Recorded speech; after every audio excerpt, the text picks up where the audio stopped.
Ce qui fait que lorsque tu l'acceptes, son esprit maintenant, lorsque tu acceptes Jésus, bien sûr, son esprit qu'on appelle le Saint-Esprit vient habiter en toi. Et c'est là qu'il habite en toi éternellement jusqu'à la fin du monde. Sauf si tu commences maintenant à fonctionner en désaccord avec son système. C'est quoi son système? C'est sa parole. Parce qu'il avait dit, je bâtirai mon église. Donc, lorsqu'on parle de bâtir église, il a commencé sa mission, son école. Comme j'ai expliqué, je pense, il y a quelques jours aussi, que toujours dans la Bible, nous voyons plusieurs écoles de pensée, plusieurs écoles spirituelles. Dans des écoles là, il y a des autres qui croient à la résurrection, d'autres ne croient pas à la résurrection, d'autres croient à ça, d'autres ne croient pas à ça. Donc, vous voyez, il y a des gens qui croient à des choses où l'autre ne croit pas. C'est ça, les choses de Dieu. Ça fonctionne comme ça. D'autres mangent ça, d'autres ne mangent pas ça. D'autres croient à ça, d'autres ne... Vous voyez, il y a des choses que toi tu crois à ça, d'autres ne croient pas. Mais tout ça, c'est rien. Ce qui est important, c'est ton esprit. C'est toi la personne. Donc, tu es esprit. Et comment tu protèges ton corps. Et tous les enseignements, c'est pour nous permettre d'aller vers le Créateur. Ça dépend maintenant de quelle lignée tu vas suivre. Et toutes les lignées que tu vas suivre, toutes ces écoles de pensée réclament d'être les meilleurs parmi les autres. Et ce qui est bon, ce qui est mauvais, ça, moi, je ne sais pas.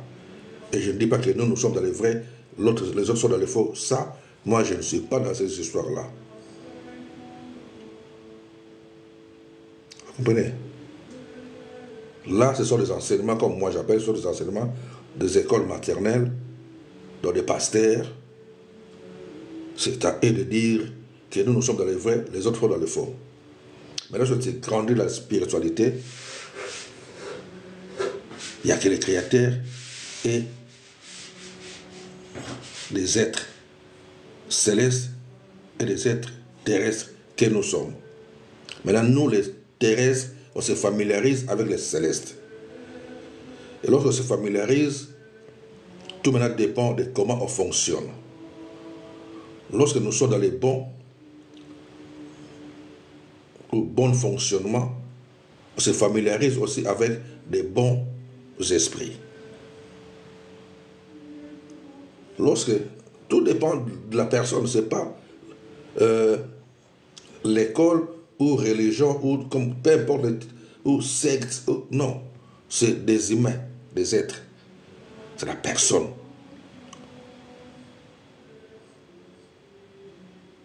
C'est pour cela il y a un esprit mauvais qui avait dit aux 7 fils de Séva, le livre, je pense, de Marc, Actes des Apôtres, chapitre 19, verset 15, que je connais Jésus et je sais qui est Paul.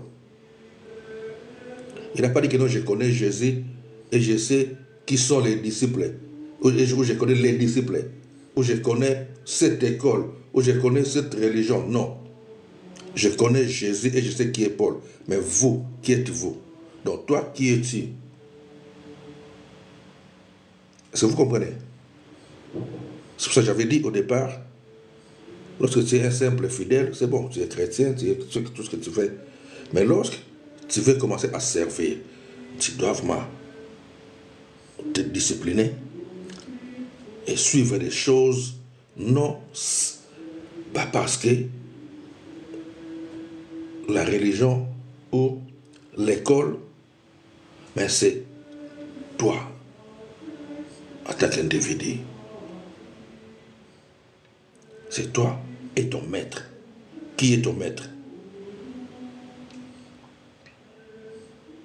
Ou tu peux aussi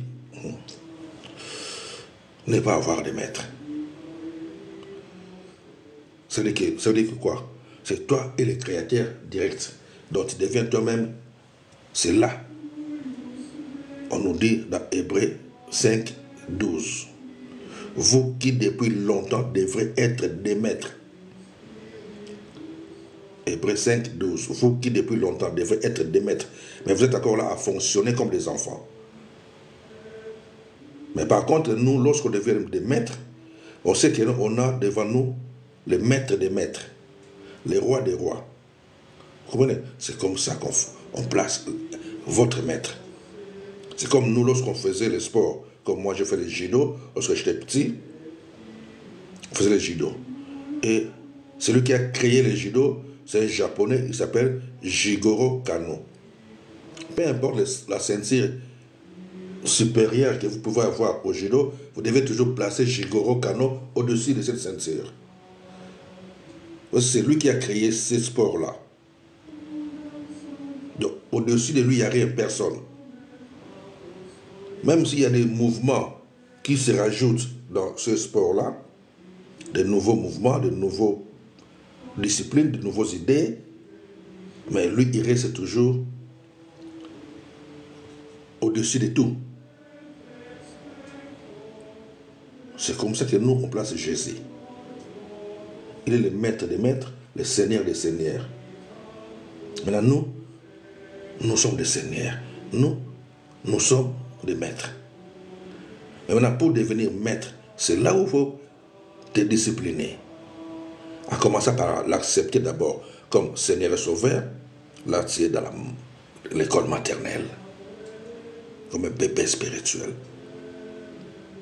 Et tu peux rester bébé toute ta vie si tu veux.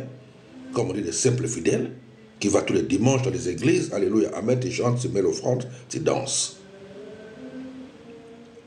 Mais si tu veux vraiment les servir, être vraiment un bon disciple et devenir chrétien, devenir son frère, devenir son serviteur, un bon, tu dois te discipliner et passer dans le processus que j'ai déjà exhorté ou enseigné plusieurs fois dans plusieurs lives que j'ai fait avant aux séries YouTube. On va essayer de lire quelques versets. Ok. Sauf si je n'oublie pas. Donc, notre maître, c'est Jésus.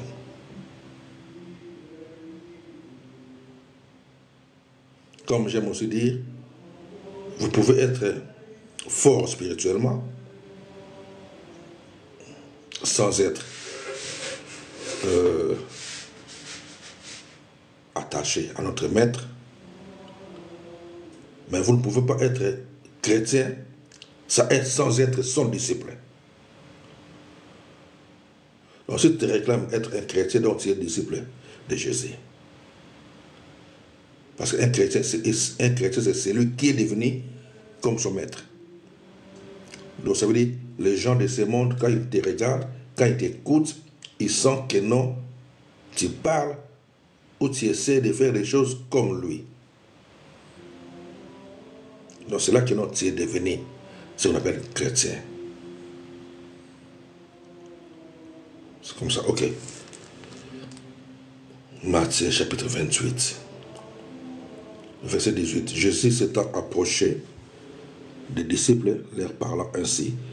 Tout pouvoir m'a été donné dans le ciel et sur la terre. Donc tout pouvoir m'a été donné. Tout pouvoir m'a été donné. Par qui? Par le Créateur. Tout pouvoir m'a été donné. Par qui? C'est par le Créateur. Si vous lisez Colossiens chapitre 1er, Colossiens chapitre 1er, verset 19, verset 20, c'est là où on voit que le Créateur avait placé en Jésus la plénitude de sa puissance. C'est là où tout pouvoir lui a été donné pour faire de lui notre Dieu. Parce qu'un Dieu, c'est celui qui te met au-dessus de tout dans ta vie. C'est un titre. C'est le titre de l'être, d'un être. visible ou invisible, que tu places au-dessus de tout. Ce que tu aimes, ce que tu adores, ce qui est au-dessus de tout dans ta vie, c'est lui là ton Dieu. Ça peut être ton enfant, ça peut être ton amour, ça peut être un animal, peu importe. C'est ce que les gens ne savent pas. C'est pour ça que vous voyez d'autres personnes adorent des animaux. Non, c'est leur Dieu. D'autres adorent, peu importe, c'est leur Dieu. Mais Colossiens chapitre 1er, verset 19, Colossiens chapitre 1er, verset 19 et 20, le Créateur avait mis la plénitude de son esprit, de sa puissance en Jésus. Pour que Jésus puisse venir chercher à nous réconcilier, nous, les terrestres et les célestes, en faisant la paix par lui, lorsqu'il a accepté la croix. Sorry. Et on l'avait appelé fils unique lorsqu'il est venu sur cette planète. Et c'est des glaces qui tombent du congélateur là-bas, j'ai débranché. Mais il n'est plus le fils unique, ou il était le fils unique lorsqu'il est venu, mais après il n'était plus le fils unique. Il est devenu ce qu'on appelle le premier-né d'entre les morts. Parce que je mélange un peu tout. Il est devenu le premier-né d'entre les morts. Parce que lorsqu'on l'accepte comme Seigneur et Sauveur de nos vies, on passe par la mort. Et renaître de nouveau, on commence une nouvelle vie. C'est qu'on dit naître de nouveau. Naître de nouveau, tu auras toujours ton même corps là. Tu auras toujours toutes tes formes comme tu es là. Mais c'est ton esprit qui va te régénérer, changer. Tu n'es plus la personne qui est sortie d'Adam et Ève, comme on dit, nous sommes sortis d'Adam et Ève. Donc tu as quitté ce système-là. Donc tu es devenu une nouvelle créature qui vient d'être créée en Christ Jésus. Et lui-même, il est le premier-né, Jésus. Hébreux chapitre 5, verset 5. Tu es mon fils que j'ai engendré aujourd'hui. Hébreux chapitre 5, verset 5. Et toute personne qui l'accepte comme Seigneur et Sauveur de leur vie deviennent, comme on dit, ses frères et sœurs. Et c'est là qui forme cette famille-là. Son église, son ecclésia. C'est ça. Et il rentre dans ce qu'on appelle le corps mystique invisible, corps de Christ, où lui, il est la tête, et tous ceux qui l'acceptent deviennent les membres de ce corps-là. Et ce corps est géré et dirigé par son esprit qu'on appelle le Saint-Esprit. C'est simple comme ça. Maintenant, toi-même, comme tu es né de nouveau, tu es devenu quelqu'un qui n'a jamais existé avant. Donc toute ton ancienne vie s'est passée, c'est crucifié. Tu as commencé une nouvelle vie. 2 Corinthiens 5, 17. Si quelqu'un est en Christ, il est une nouvelle créature qui n'a jamais existé. Une nouvelle créature. Ton ancienne vie est passée. Donc toutes choses deviennent nouvelles. Donc tu commences une nouvelle vie. Et maintenant, dans le système spirituel que nous on appelle maternel, les pasteurs de maternelle ou des prédicateurs de maternelle, ils viendront te rappeler ton ancienne vie. Pour te dire que non, tu dois te séparer de ton ancienne vie. Or, ils oublient que lorsque tu l'acceptes dans ta vie, tu as commencé une nouvelle vie. L'ancien là, c'est crucifié. Mais ils disent non. Oui, C'est le niveau de connaissance et de compréhension de comment tu prends les choses spirituelles. C'est tout ça se passe là, en nous.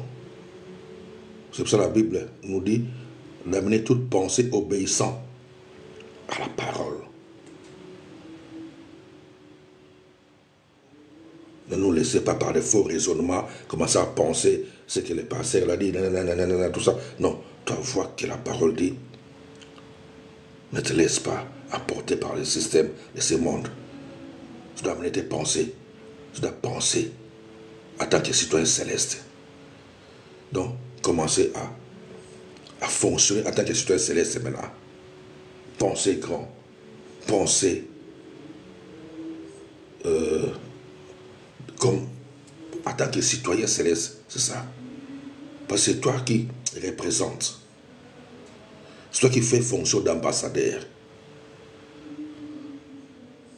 Mais les pasteurs, toujours, ils viennent. Il va essayer de faire comme si non, ce n'est pas comme ça. En d'autres termes, c'est comme si il te fait passer comme un voleur. Non, il faut passer d'abord de la délivrance. Oh, si quelqu'un est en Christ, il est une nouvelle créature.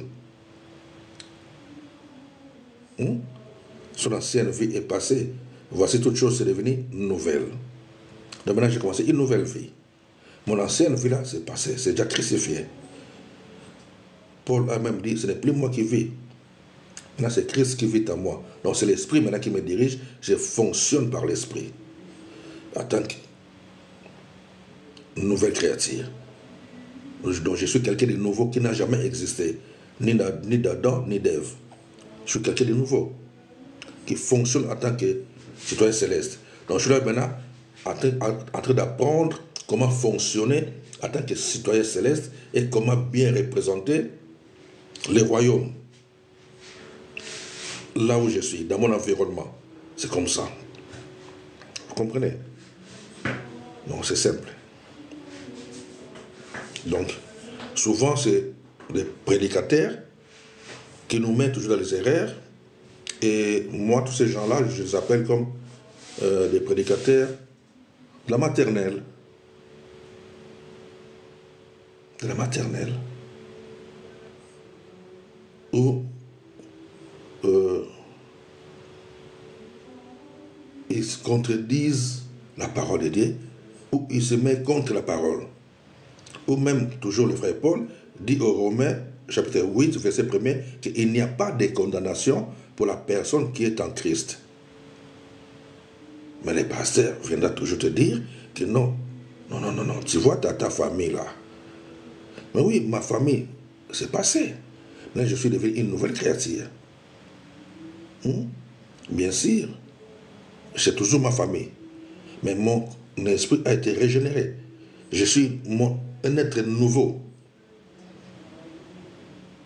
Il n'y a pas de condamnation pour cette nouvelle personne qui vit maintenant. Ce n'est plus l'ancien. Quand tu parles de l'ancienne vie, ou des voleurs que j'étais, ou des prostituées que j'étais avant, mais c'est l'ancienne vie.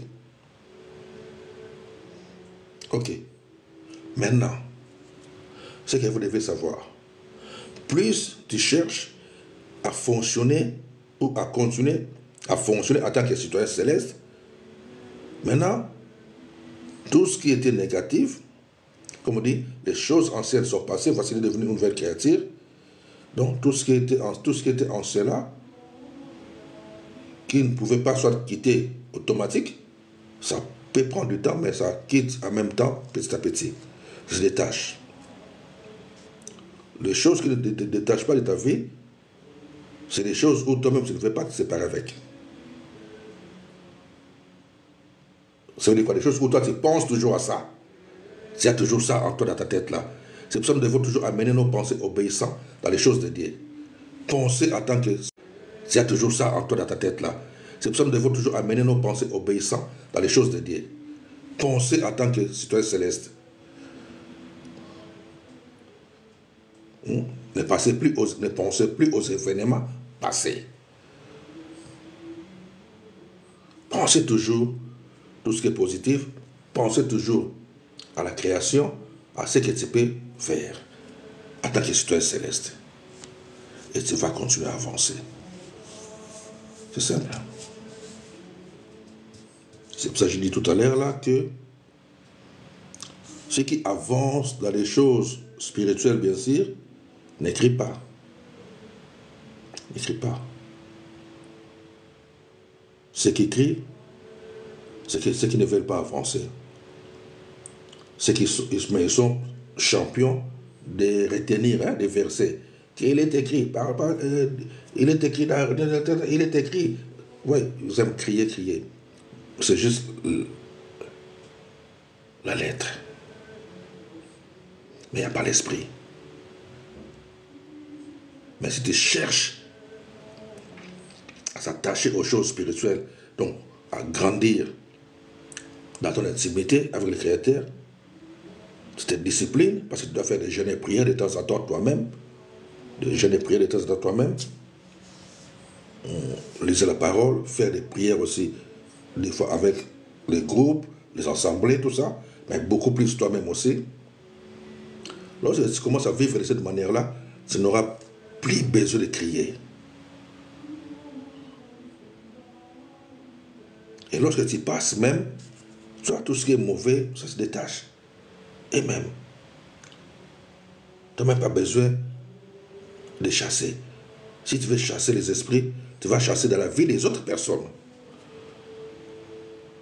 C'est là où Marc, je pense Marc, dernier chapitre du livre de Marc, nous dit les miracles qui accompagneront ceux qui auront crié en mon nom, vous chasserez. Mais lorsqu'on dit en mon nom, vous chasserez, ce n'est pas vous chasser, ce n'est pas chasser dans vos vies, c'est chasser dans la vie des autres. C'est chasser dans la vie de vos vies, c'est chasser dans la vie des autres. C'est chasser dans la vie des autres personnes. Pour les libérer. Ils sont encore attachés au système de ce monde. Et maintenant, toi, comme tu es en Christ, les miracles vont t'accompagner. Les miracles fonctionneront avec toi. Quand tu dis un mot, les choses s'accomplissent. C'est toi. Parce que toi, tu es déjà uni, comme on dit, synchronisé avec le Créateur. Et le Saint-Esprit fonctionne par toi.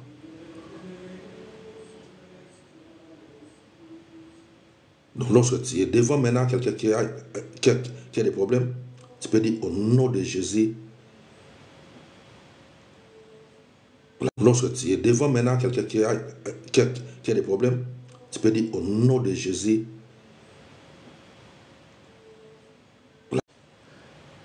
Parce que ce n'est plus toi.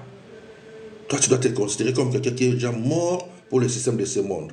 Alors, quelqu'un qui se considère qu'il est mort pour le système de ce monde, il ne tient plus compte de sa vie. S'il est là pour aider les autres, s'il est là pour prier pour les autres. Vous comprenez?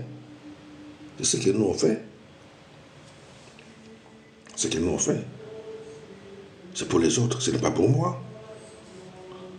Moi, je suis en Christ, point barre. Je fonctionne avec lui. Je fais ce qui est pour lui. Je reçois les instructions. C'est simple. C'est de recevoir les instructions, nuit et jour. Il te soufflera des choses dans tes pensées, dans l'oreille, dans tes rêves, partout de temps en temps. Ce qu'il faut faire pour les autres, c'est pour l'Église, c'est pour les corps invisibles et mystiques de Christ. Mais lorsque tu es encore là focalisé sur ta vie, tu es encore un enfant. Dans les choses de Dieu. Et lorsqu'on dit un enfant, il n'y a pas l'âge. Tu peux avoir plus de 50 ans, comme je dis, tu peux avoir plus de 50 ans comme moi. Dans les choses de Dieu, tu es encore un enfant. Tu peux aussi avoir 17 ans, 18 ans dans ta vie, mais les choses de Dieu, tu es déjà un adulte. C'est comment ça fonctionne. C'est pour ça que j'avais dit l'autre fois, le Matthieu chapitre 7, verset 7, c'est pour les enfants. Je vais faire puzzle comme d'habitude. Ok. Wait. Ok. Non. Encore. Where is it? Ok. Donc pourquoi ils mettent cette chose-là?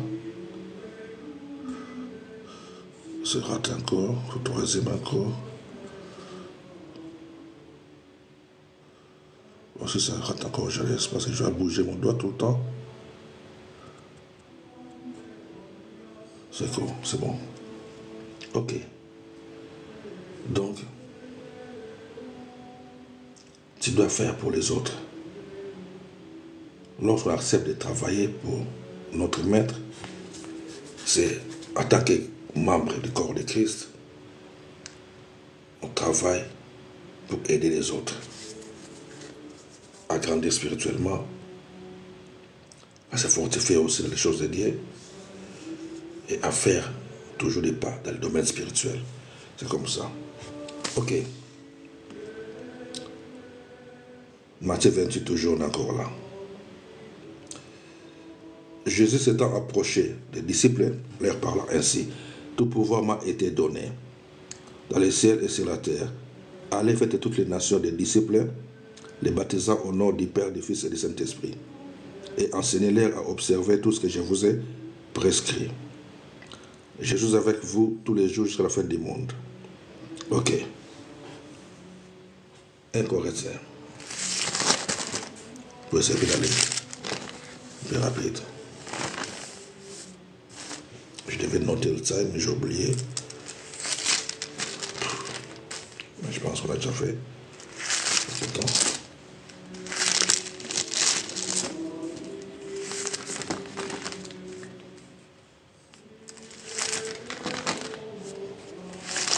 Un Corinthiens.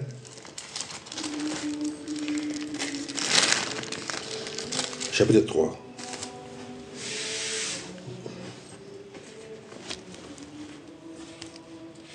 Un Corinthiens, chapitre 3. Ok, écoutez bien ça, ce que frère Paul dit ici. Pour moi, frère, ce n'est pas comme à des hommes spirituels que j'ai pu vous parler, mais comme à des hommes charnels, comme à des enfants en Christ. Je vous ai donné du lait, non de la nourriture solide, car vous ne pouvez pas la supporter. Et vous ne le pouvez pas même à présent, parce que vous êtes encore charnel. Vous voyez? Donc ici, frère Paul parle à d'autres chrétiens.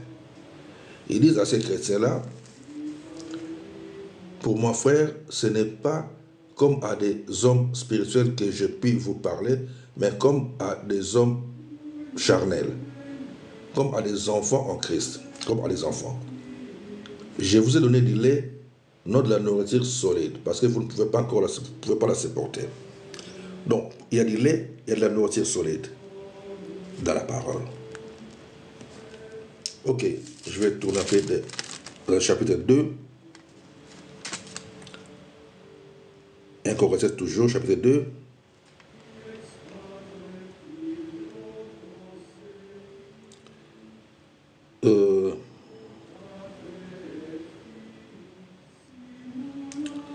À partir du verset 11. Lesquels des... La lumière. Lesquels des hommes, en effet, connaît les choses de l'homme, si ce n'est l'esprit de l'homme qui est en lui. De même, personne ne connaît les choses de Dieu, si ce n'est l'esprit de Dieu. Donc, il y a l'esprit de l'homme, il y a l'esprit de Dieu. C'est là où ça fait que non, lorsque tu l'acceptes, l'esprit de Dieu maintenant vient habiter en toi, et ton esprit en tant que l'esprit de l'homme s'attache à l'esprit de Dieu, devient un seul esprit.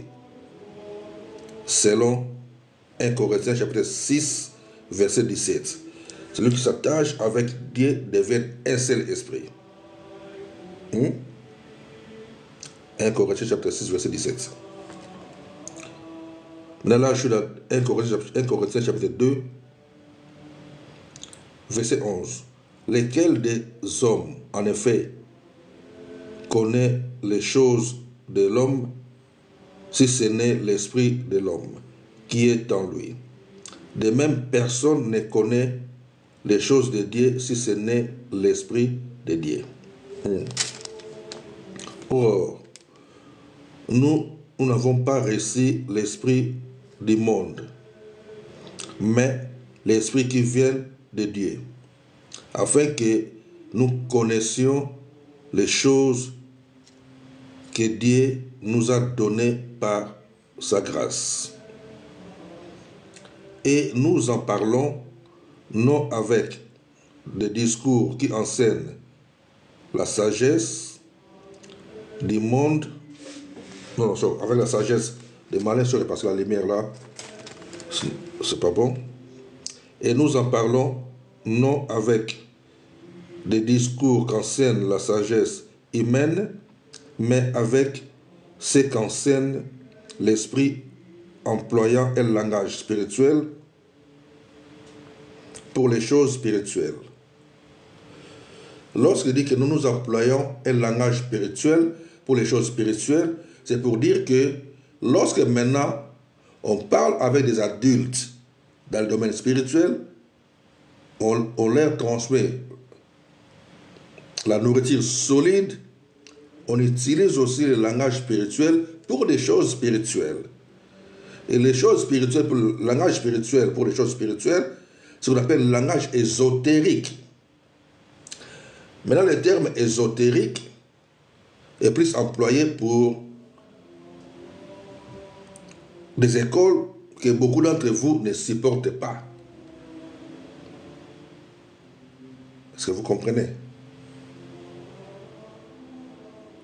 Langage ésotérique, c'est le langage caché, des choses cachées, qui est réservé que pour des personnes qui sont adultes dans les domaines spirituels, qui sont prêts à manger la nourriture solide. Est-ce que vous comprenez un peu?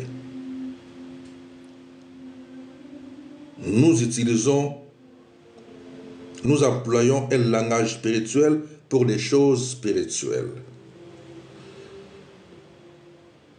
Nous utilisons le langage ésotérique pour la nourriture solide. Parce que la nourriture solide, c'est réservé que pour les adultes spirituels. C'est comme ça.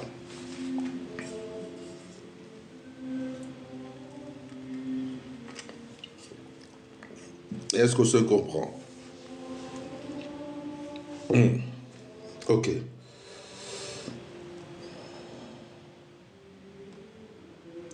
Galates chapitre 4, verset 1er nous dit que aussi longtemps que l'héritier est encore un enfant, ne diffère pas à un esclave.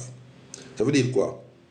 Tu peux avoir 50 ans, plus de 50 ans comme nous, là, comme moi, 30 ans, 40 ans, mais dans les choses spirituelles, tu es encore un enfant. Et lorsque tu es encore un enfant, tu es comme un esclave. Parce que tu seras géré par les autres. Jusqu'au moment où on verra que tu as grandi spirituellement, tu peux commencer maintenant à fonctionner toi-même dans les choses de Dieu. C'est comme ça.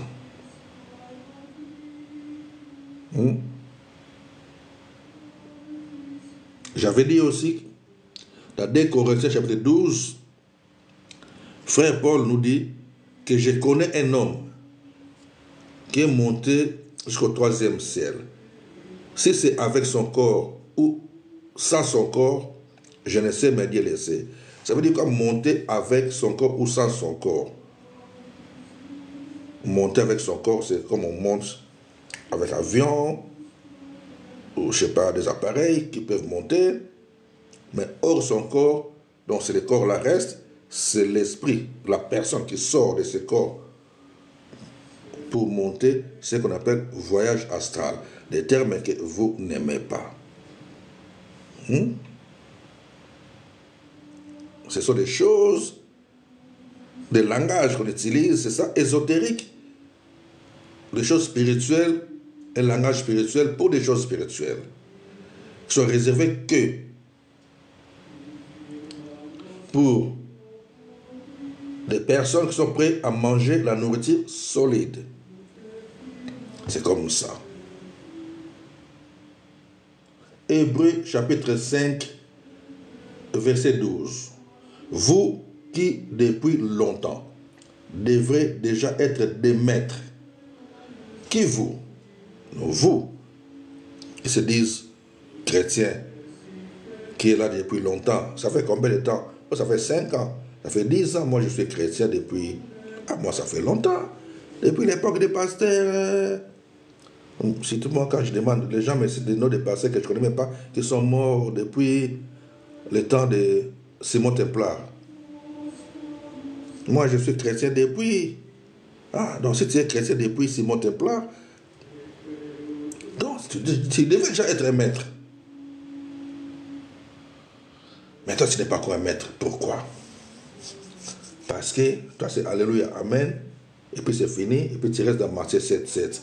Dieu, donnez-moi, je vais cesser, regarde ma famille, donnez mon père ça, donnez mon oncle ça, fais ça pour ma fille, fais ça pour mon oncle, fais ça pour ma mère. Et c'est ça. Oh, j'ai la foi, je crois en toi, donnez-moi, Seigneur, donnez, regarde. Donc toi, tu penses que Dieu est là seulement pour que tu lui demandes. Ok. Mettons ce Dieu-là, exemple.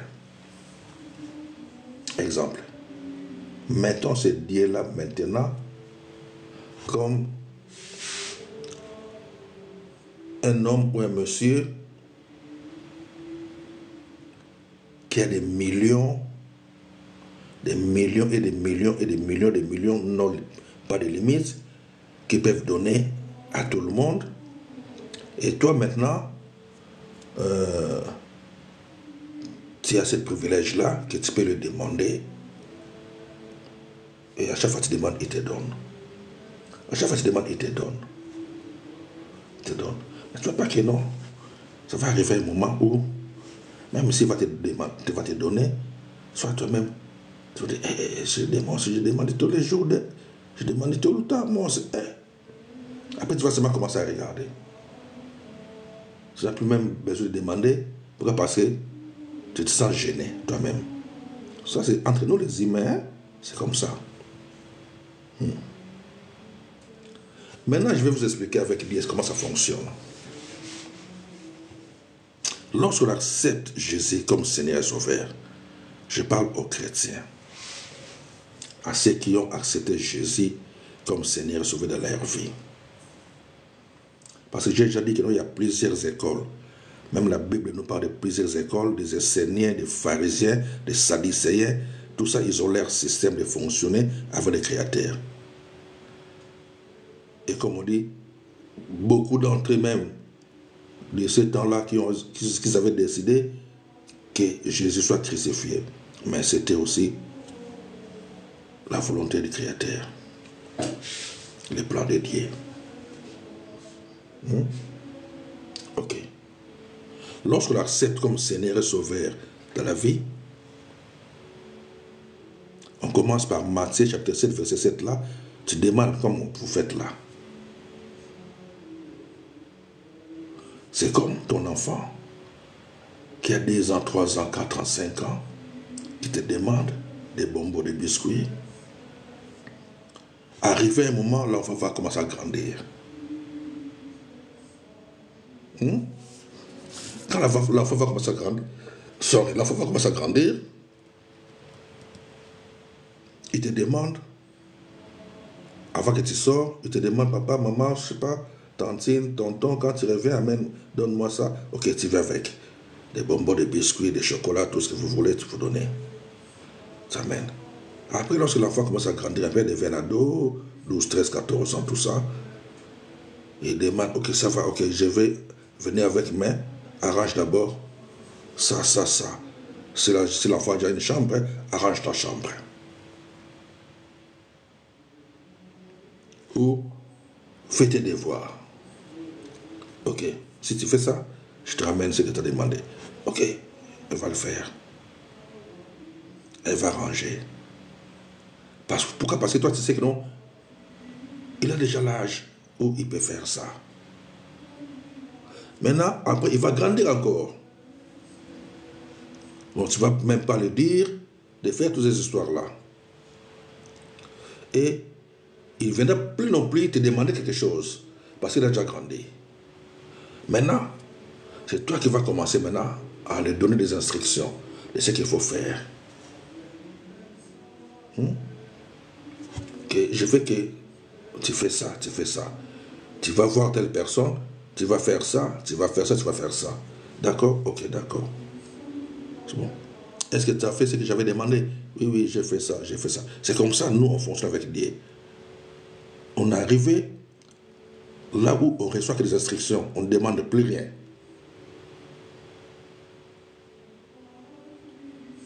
C'est là qu'il faut chercher. Mais par contre, Galates chapitre 4, verset 1er, nous dit que aussi longtemps que l'héritier est encore un enfant, l'héritier c'est qui? C'est toi, c'est moi. Mais aussi longtemps que tu ne sais pas que tu es héritier, tu fonctionnes toujours comme un enfant. Et comme tu fonctionnes toujours comme un enfant, tu seras sous la direction d'une personne, de vos pasteurs. Il va te gérer toute ta vie. Parce que tu ne veux pas grandir. Tu veux rester un enfant. Et le pasteur va te gérer toute ta vie. Il va bouffer ton argent. Et te laisse seulement des miettes. C'est comme ça. Aussi longtemps que l'héritier est encore un enfant, ne diffère pas un esclave. Il sera géré par les autres. C'est comme ça, les choses de Dieu. Est-ce qu'on se comprend?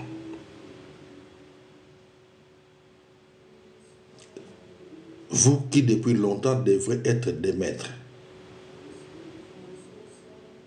Hébreux, chapitre 5, verset 12. Maintenant, lorsqu'on accepte comme Seigneur et Sauveur, baptisé, enseignez-leur. C'est là la formation d'un disciple. Le disciple rentre dans le processus de se séparer des systèmes de ce monde, recevoir des enseignements, et le Saint-Esprit va t'enseigner toutes choses. Il va te passer des écoles en école. Les écoles maintenant, de pasteur à pasteur, où tu peux rester dans un seul endroit, comme je dis, comme un bébé toute ta vie. Parce que dans la vie normale aussi, nous avons des enfants aussi. Sorry, excusez-moi, que Dieu puisse étendre sa main dans la vie de tous ces enfants de Isabelle, ceux qui ont des problèmes mentaux, beaucoup. On a souvent des problèmes comme ça, dans beaucoup des enfants, que Dieu étende sa main dans leur vie. Que la main de Dieu, c'est ça qui fait mal. Et c'est à ça que nous devons plutôt nous focaliser à aider des personnes comme ça, qui ont des problèmes de santé. Est-ce qu'on se comprend? C'est là que nous devons nous focaliser en tant que serviteurs, servantes. Parce que lorsque nous lisons le livre des Actes des Apôtres, c'est ça les premiers disciples faisaient. Ils opéraient des miracles. Et nous, nous sommes la continuité de tous ces premiers serviteurs-là, de tous ces premiers disciples. Donc si tu t'engages, c'est-à-dire que tu es disciple, tu es serviteur, il faut chercher à voir comment les premiers disciples ont eu à fonctionner. Et chercher à faire, à fonctionner comme ces gens-là, à faire ce que ces gens-là faisaient. Parce que nous pouvons faire tout à condition de discipline. Discipline. Comme j'aime toujours dire, ton ombre peut guérir aussi. Mais pour que l'ombre commence à guérir, C'est juste discipline. Il n'y a pas, je peux dire comment? Il n'y a pas de thermomètre. Hein? Pour dire que, non, ok, j'ai fait des jeûnes pendant tel jour, tel jour, tel jour, je pense que Dieu va commencer à agir. Non. Discipline-toi toute ta vie. Lorsqu'on commence à recevoir des visites des êtres célestes, comme moi, je ne m'attendais pas. On ne s'entend pas à recevoir des visites. Parce qu'ils sont toujours là, tout autour de nous, près de nous. Sauf qu'ils n'ont pas ce corps. Mais ils sont visibles par ceux-là qui ont les yeux ouverts dans les domaines spirituels. C'est ce qu'on appelle le troisième œil, pour voir ce qui se passe dans les choses spirituelles. Mais si tu regardes seulement avec ces deux yeux-là, on voit seulement ce qui est dans le monde normal. Il faut aller au-delà de nos sens. Il faut aller au-delà.